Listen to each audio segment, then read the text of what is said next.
my goody moodies, welcome back to my channel. I am extremely sorry कि बहुत time से मैंने कोई वीडियो नहीं डाली and all. I was literally very busy. मैं बहुत सारी चीज़ों पे भी काम कर रही हूँ और मैं बहुत अच्छा नया नया कंटेंट लाऊंगी और मैं थोड़ा सा अपने आप पे भी काम कर रही थी क्योंकि थोड़ा सा अपनी ग्रोथ पे भी काम करना बहुत इंपॉर्टेंट है. तो और मैं थोड़ा बिजी भी थी, मतलब I was literally very busy क्योंकि बहुत सारी चीज़ें मेरी लाइफ में चल रही थी. Okay, and I am extremely sorry, I am literally very sorry guys. Okay, so आज जो मैं टॉपिक लेके आई हूँ वो है लॉ ऑफ डिटैचमेंट. ठीक है, अभी मतलब ये मैं लॉ ऑफ डिटैचमेंट का टॉपिक क्यों लेके आई हूँ क्योंकि ना this is the easiest and the fastest way to manifest anything in your life. ठीक है, अब आप ये बोलेंगे कि क्या कहते हैं ईजीएस्ट और फास्टेस्ट वे है, बट हम क्या करें कैसे नहीं करें, तो मैं वो सब बताऊंगी. बट सबसे पहले हम इस चीज़ पे बात करेंगे what is law of detachment and how we can practise. Okay, तो अब हम स्टार्ट करते हैं वीडियो को. एंड प्लीज़ बाहर की जितनी भी नॉइज़ है उनको इग्नोर करना. I am so sorry guys. Okay, तो लॉ ऑफ डिटैचमेंट बेसिकली क्या होता है कि आपको डिटैचमेंट से ही वर्ड को अगर हम ब्रेक डाउन करेंगे उससे ये पता चल रहा है कि आप किसी भी चीज़ से इतने ज़्यादा अटैच नहीं है. ठीक है, डिटैचमेंट मतलब ये, जैसे कि आपके पास एग्जांपल लेते हैं, जैसे आपके पास बहुत सारे कपड़े हैं बट उसमें से कुछ ऐसे कपड़े होंगे जो आपको मतलब फ़र्क नहीं पड़ता, अगर हों भी नहीं भी हो तो इतना कुछ खास फ़र्क नहीं पड़ेगा. जैसे कि कोई एक ऐसी शर्ट होगी कि ठीक है तो है वरना ऐसी कोई, बट कुछ ऐसे कपड़े होंगे जिनमें आपको जान बसती होगी कि ये तो मतलब ये मेरी फेवरेट शर्ट है. हम बोलते हैं ना, जो ये मेरी फेवरेट शर्ट है, ये मेरी फेवरेट पैंट है, या ये मेरा फेवरेट टॉप है, या ये मेरी फेवरेट साड़ी है, हम ये बोलते हैं. ठीक है, अब वो जो फेवरेट वर्ड हम लगा रहे हैं उसके साथ हम क्या लगा रहे हैं, बहुत सारे इमोशंस लगा रहे हैं. जैसे कि आपका वो पर्टिकुलर चीज़ आपकी वो फेवरेट कैसे बनी. अगर हम इन सब चीज़ों का एग्जांपल ले रहे, ड्रेसेस वगैरह का, कि किसी ने कॉम्प्लीमेंट करा आपको, है ना, कि वाओ यार आप तो बहुत ज़्यादा सुंदर लग रहे हो, तो पहला रीज़न ये हो गया कि आपका वो ड्रेस फेवरेट होने का.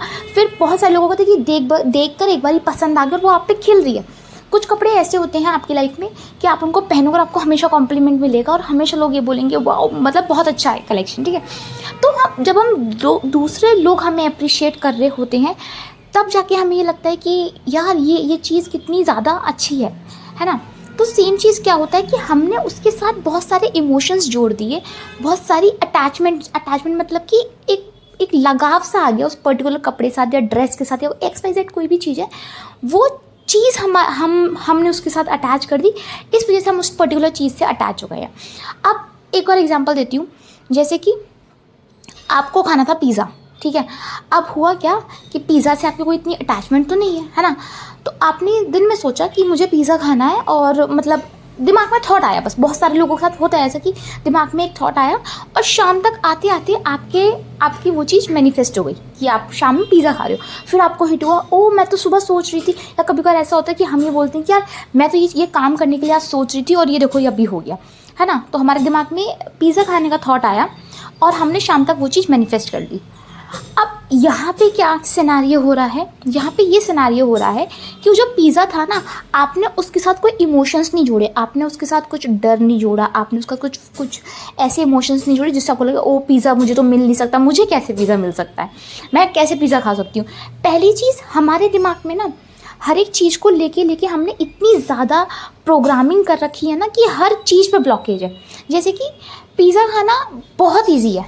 आपको क्या करना है, अगर मेरा मन है पिज़्ज़ा खाने का तो मैं क्या करूँगी, मैं बस ऑर्डर क्या कहते हैं डोमिनोज़ या फिर जो भी है, पिज़्ज़ा हट है, आजकल बहुत सारे पिज़्ज़ाज चल रहे हैं, मैं उन पर फ़ोन करूँगी कि मुझे एक पिज़्ज़ा चाहिए एंड दे विल डिलीवर. ठीक है, मैं उसको पे कर दूँगी. राइट, एक तो ये हो गया. यहाँ पे आपको कोई लिमिटेशंस या ब्लॉकेज क्यों नहीं आई, क्योंकि आपने अपने दिमाग में ये चीज़ डाल रखी है, it is easy to get pizza. Right, ऐसा कुछ इसमें आपको मेहनत नहीं करनी है, आपको एफर्मेशन नहीं देनी है, आपको विजुलाइजेशन नहीं करना है कि मैं पिज़्ज़ा खा रही हूँ. वो आपका मन है, आप उसको ईजिली अपनी लाइफ में लेके आ सकते हो पिज़्ज़ा को. वहीं पर ही अगर मैं ये चीज़ बोलूँ कि अगर कोई ड्रेस है, ठीक है, और आपको वो सेम ड्रेस चाहिए और आपकी वो सेम ड्रेस अगर खो गई है तो थोड़ा कहीं ना कहीं हमें डिफ़िकल्टी होगी इस चीज़ को लेके कि यार ये ड्रेस वापस मिलेगी कि नहीं मिलेगी, वो पर्टिकुलर टॉप मिलेगा उसी डिज़ाइन में मिलेगा नहीं, उसी क्लॉथ में मिलेगा कि नहीं मिलेगा। तो इन दोनों के सिनेरियोज़ में हो क्या रहा है कि आपने अलग अलग चीज़ों को लेके अलग अलग प्रोग्रामिंग कर रखी है। जैसे कि पिज़्ज़ा था, आपको पता है कि पिज़्ज़ा मैं अभी डोमिनोज़ में कॉल करूँगी और पिज़्ज़ा आ जाएगा, राइट। कपड़ा था, कपड़े में आपको ये पता है कि भाई मैं इस कपड़े को मतलब दोबारा से मुझे शॉप पे जाना पड़ेगा, मिलेगा नहीं मिलेगा, वो टॉप मैंने वहाँ देखा था, मुझे नहीं पता कैसे क्या होगा, तो वो चीज़ है। अब दोनों चीज़ें मैनिफेस्ट करना ईजी है, बट एक चीज़ों को आप इजीली मैनिफेस्ट कर पा रहे हो क्योंकि आपने जो अपने दिमाग में लिमिटिंग बिलीफ या रीप्रोग्रामिंग जो लगा रखी थी ना, आपने उस डिज़ायर उस मैनिफेस्टेशन में नहीं लगाया, ठीक है।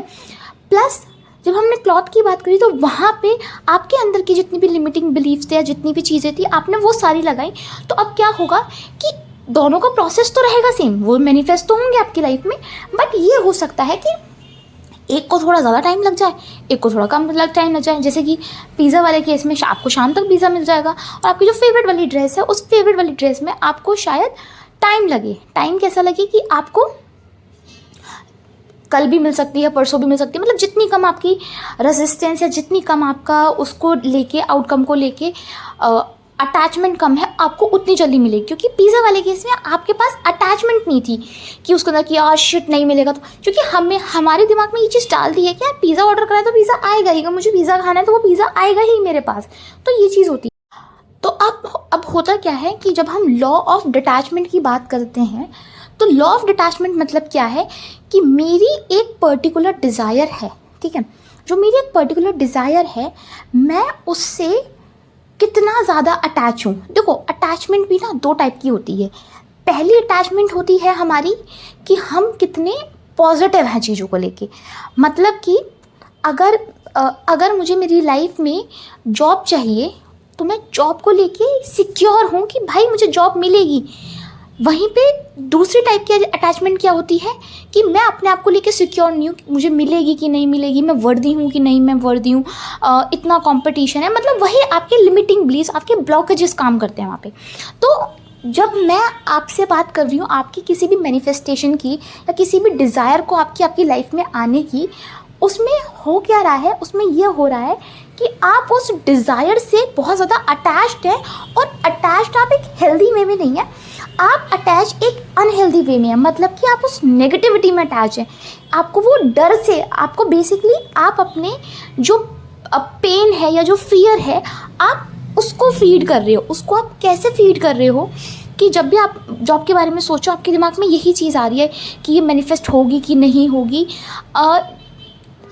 जैसे कि एक एग्जांपल देती हूँ, हमारे हाथ में कभी आपने वो टग ऑफ वॉर खेला होगा आई गेस, जिसमें हर एक इंसान को एक एक रस्सी पकड़ के खींचना होता है, ठीक है। जब तक हमने वो रस्सी टाइट से पकड़ रखी है वो पेन करेगा, राइट। पर अगर वो रस्सी मैं छोड़ दूंगी, है ना, तो वो आपको पेन नहीं करेगा। ये टग ऑफ वॉर का मतलब मैं एग्जांपल नहीं देना चाहती थी, बट मैं आपको ये बताना चाहती हूँ वो पेन का क्या है कि जब तक मैंने हाथ में वो रस्सी पकड़ रखी है वो मुझे पेन करेगी ही करेगी, पर जैसे ही मैं उसको रिलीज़ कर दूँगी ना वो पेन नहीं करेगा, है ना। तो हम अपनी डिज़ायर्स को बेसिकली ऐसे ही पकड़ के रखते हैं कि वो रोप की तरह, कि वो जो डिज़ायर है वो रोप है और आपको पेन हो रहा है, आपको बहुत ज़्यादा दर्द हो रहा है, आप बहुत परेशान हैं, बट आप स्टिल उसे छोड़ना नहीं चाहते क्योंकि आपको डर है कि कहीं वो चली ना जाए।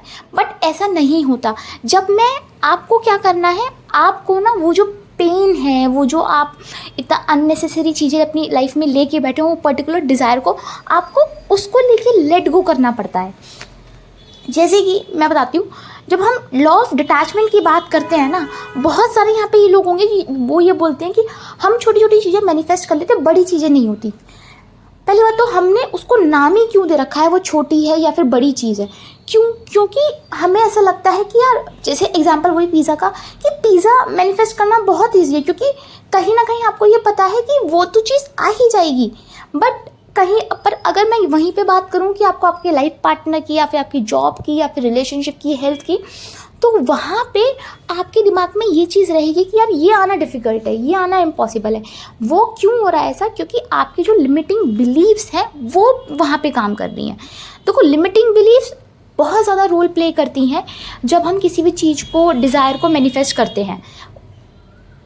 जैसे कि मैं आपको एक मतलब, जब हम लॉ ऑफ डिटैचमेंट की बात करते हैं तो लॉ ऑफ डिटैचमेंट में हम क्या कर रहे हैं कि हम जो पर्टिकुलर जो डिज़ायर है ना, उसकी हम नेगेटिव एस्पेक्ट से अपने आप को डिटैच कर रहे हैं।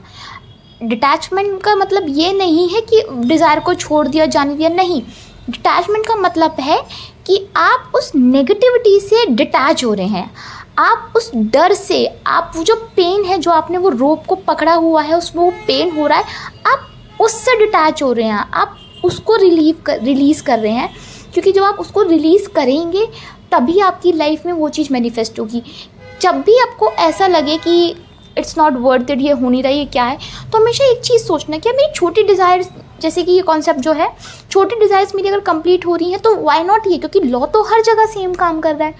उसको जितना काम आपको छोटी डिज़ायर में लगेगा उतना ही काम आपको बड़ी डिज़ायर में लगेगा। जितना ही टाइम आपको 1 रुपया मैनिफेस्ट करने में लगेगा उतना ही टाइम आपको 1 करोड़ रुपया मैनिफेस्ट करने में लगेगा। तो वहाँ दोनों के बीच में क्या काम कर रहा है? वो काम कर रहा है लिमिटिंग बिलीव्स आपकी। और वो लिमिटिंग बिलीव्स कहीं ना कहीं इतनी ज़्यादा आप पे हावी हो जाती है कि आप इतना ज़्यादा अटैच हो जाते हो, इतना ज़्यादा कि आप उसको लेट गो नहीं कर पाते उस चीज़ को।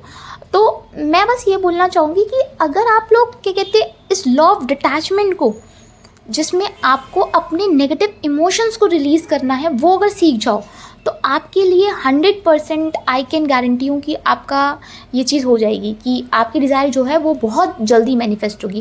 क्योंकि मेरी लाइफ में बहुत सारी चीज़ों में मैंने लॉ ऑफ डिटैचमेंट बहुत ज़्यादा यूज़ करा है और वो चीज़ें हो जाती हैं, क्योंकि आप एक उस बिलीव में आ जाते हो, उस फेथ में आ जाते हो कि okay now it's done and dusted, अब कुछ नहीं हो सकता, अब कुछ मतलब अब कुछ गलत इन द सेंस कि अब ये डिज़ायर मेरी है और ये मेरे साथ ही रहेगी, ये चीज़ होती है।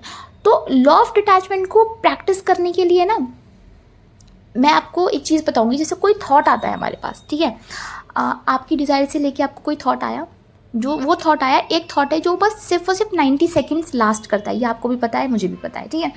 अब जो थॉट आपका 90 सेकेंड लास्ट कर रहा है, आपको बस अपने आप को ये समझाना, अगर कोई नेगेटिव थॉट आ रहा है, ये हम कैसे प्रैक्टिस करेंगे, मैं वो चीज़ बता रही हूँ कि हम लॉ ऑफ डिटैचमेंट कैसे प्रैक्टिस कर सकते हैं।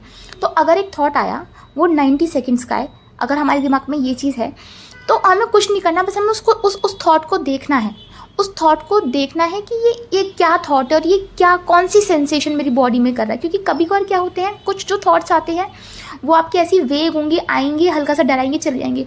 कुछ ऐसे थॉट्स होते हैं जो आपकी पूरी बॉडी में आपको मतलब इमोशंस फील करवाते हैं कि ओके डर लग रहा है मुझे। डर वाला इमोशन हमेशा बहुत भारी होता है कि हाँ भैया अगर नहीं हुआ ऐसा तो क्या होगा। तो जब हम प्रैक्टिस करते हैं ना लॉ ऑफ डिटैचमेंट, जिसमें हम अगर 90 सेकेंड्स का रूल देखें कि एक थॉट है जो 90 सेकेंड लास्ट कर रहा है, तो ये हमें अपने आप को सिखाना पड़ेगा कि अगर ये थॉट 90 सेकेंड का है तो मैं इसको ईजिली क्रॉस कर सकता हूँ। तो उस 90 सेकेंड के लिए आपको कुछ नहीं करना, बस आपको बैठना है और उसको देखना है कि बॉडी में क्या चल रहा है। क्योंकि अगर नेगेटिव थॉट आया है या फिर पॉजिटिव थॉट आया है, एग्जाम्पल दे रही हूँ, और आपको पता है कि अगर मैं इसको दूसरा थॉट नहीं दूंगा या इसको ऊपर फीड नहीं करूँगा, इसके ऊपर ड्वेल नहीं करूँगा, तो ये तो बहुत जल्दी चला जाएगा। क्योंकि 90 second is not a big number, right. तो अपने ब्रेन को ऐसे सिखाओ कि अगर कोई थॉट आ रहा है तो फ़ोन लो, फ़ोन में 90 सेकेंड्स का अलार्म लगा लो, ठीक है, और उसके बाद क्या कहते हैं, या फिर वो 90 सेकेंड्स के लिए आप वेट करो एंड देन उसको मतलब देखो, पर ऐसा नहीं उसे पकड़ के बैठना है, पकड़ के नहीं बैठना, उसको देखना है कि ठीक है ओके ये थॉट मेरे दिमाग में चल रहा है, बस दैट्स इट, और कुछ नहीं करना है, ठीक है। दूसरी चीज़ आप क्या कर सकते हैं, मेडिटेशन। देखो मेडिटेशन बहुत हेल्प करती है, इसका मतलब अब आपको मतलब जहाँ देखो, अगर आप स्पिरिचुअलिटी की बात कर रहे हो, आप लॉ ऑफ अजम्पशन की बात कर रहे हो, आप लॉ ऑफ अट्रैक्शन की बात कर रहे हो, आप किसी भी चीज़ की बात कर रहे हो, आप उस चीज़ को अपनी लाइफ में मतलब मेडिटेशन को अपनी लाइफ में अगर आप उतारोगे तो मतलब law of attraction, law of assumption, इन सारी चीज़ों में हमारा मेडिटेशन चलता है। मेडिटेशन अगर आप ओवरऑल अपनी लाइफ में भी अप्लाई करोगे तब भी वो आपके लिए बहुत ज़्यादा हेल्पफुल होगा। तो मेडिटेशन से क्या होता है कि एक ना स्टिलनेस आती है। स्टिलनेस मतलब कि आप हर चीज़ को लेके पैनिक नहीं कर रहे हो, आप हर चीज़ को लेके, स्पेशली आप अपनी डिज़ायर्स को लेके थोड़ा स्टेबल हो जाते हो, ठीक है। तो वो चीज़ आपको बहुत हेल्प करती है। नहीं समझ में आ रहा, मैंने एक वीडियो बनाई थी जिसमें कि मैंने आपसे बोला था कि आप 5 मिनट प्रैक्टिस करें डिटैचमेंट, उसके लिए वो भी काफ़ी अच्छा था। तो आप उस चीज़ को भी देख सकते हैं कि बैठो अपने साथ, सिर्फ और सिर्फ कोई भी थॉट आ रहा है, पास कर रहा है, मत ध्यान दो, बस अपनी ब्रीदिंग पे ध्यान देना और कुछ नहीं करना है। ये तो हो गया हमारा दूसरा मेथड मेडिटेशन के लिए। तीसरा मेथड है EFT, जो कि मैं मतलब अपने, जब भी मैं अपना कोर्स करवाती हूँ या ऐसा कुछ होता है तो मैं उस चीज़ को प्रैक्टिस करवाती हूँ, क्योंकि मेरे पास जो क्लाइंट्स आते हैं, जो मैं सेशंस लेती हूँ, वो प्योरली बेस्ड होते हैं EFT पे और हीलिंग पे, क्योंकि मेरी लाइफ EFT और हीलिंग से ही बदली है। और क्योंकि जब मैं आपकी तरह एज अ बिगनर चल रही थी तो मतलब मुझे ये पता है कि आप लोग बोलते हैं आपको परसिस्ट करना है, बट जब डर लगता है, जब चीज़ें आपकी लाइफ में आपके अकॉर्डिंग नहीं चल रही हैं, तो वो डर को हैंडल करना किसी ने नहीं सिखाया। वो जब मुझे डर लगा तो बहुत लोगों ने ये बोला कि अफर्मेशन करो, बट अंदर डर बैठा है, मैं अफर्मेशन कर रही हूँ, वो चीज़ काम नहीं करेगी। मतलब देखो, ये मेरा पर्सपेक्टिव है, मैं किसी चीज़ को लेके बोल नहीं रही, बट मेरे लिए वो चीज़ें बहुत ज़्यादा डिफ़िकल्ट थी। बट जब मेरी लाइफ में EFT आई और उसके बाद क्या कहते हैं, मैंने देखा कि यार मुझे अगर किसी चीज़ को लेकर डर लग रहा है, मैं EFT कर रही हूँ, उसके बाद मैं अफर्मेशन दे रही हूँ तो वो ज़्यादा काम कर रही है। क्यों? वो पर्टिकुलर चीज़, अब मेरा जो पर्टिकुलर इमोशन था वो रिलीज़ हो गया है। क्योंकि जो थॉट्स है ना, थॉट्स आपके पावरफुल कब है? जब आप इमोशंस डाल रहे हो। सारा खेल यहाँ पे इमोशंस का है कि जिसमें जितने ज़्यादा इमोशंस जा रहे हैं वो चीज़ आपके लिए उतने ज़्यादा वैल्यूएबल हो रही है। तो EFT ने मेरी लाइफ कैसे बदली कि मतलब मैंने देखा बहुत लोगों से मतलब ये बोलते हुए कि आप परसिस्ट करें, मतलब मैं भी ये बोलती हूँ आप अफर्मेशन करो, परसिस्ट करो, पर परसिस्ट रहने का तरीका जो है, वो जो मैंने अपनी लाइफ में फॉलो करा, वो ये था कि आप EFT करके आप इजीली परसिस्ट कर सकते हो, क्योंकि आप 3D से डिटैच हो जाते हो फिर। क्योंकि अगर मुझे देखो, मैंने 3D देखा, 3D देख के मुझे डर लगा, मैंने EFT करी, EFT से मैंने उसको रिलीज़ कर दिया। अब रिलीज़ करने के बाद मैं अगर कोई अफर्मेशन दूंगी तो वो ज़्यादा इफेक्टिव काम करेगी।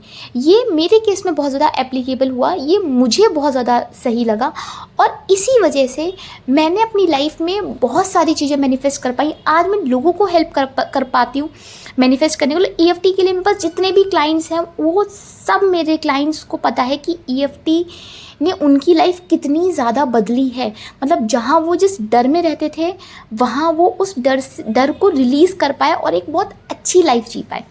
ठीक है, तो एक तो ये हो गया EFT।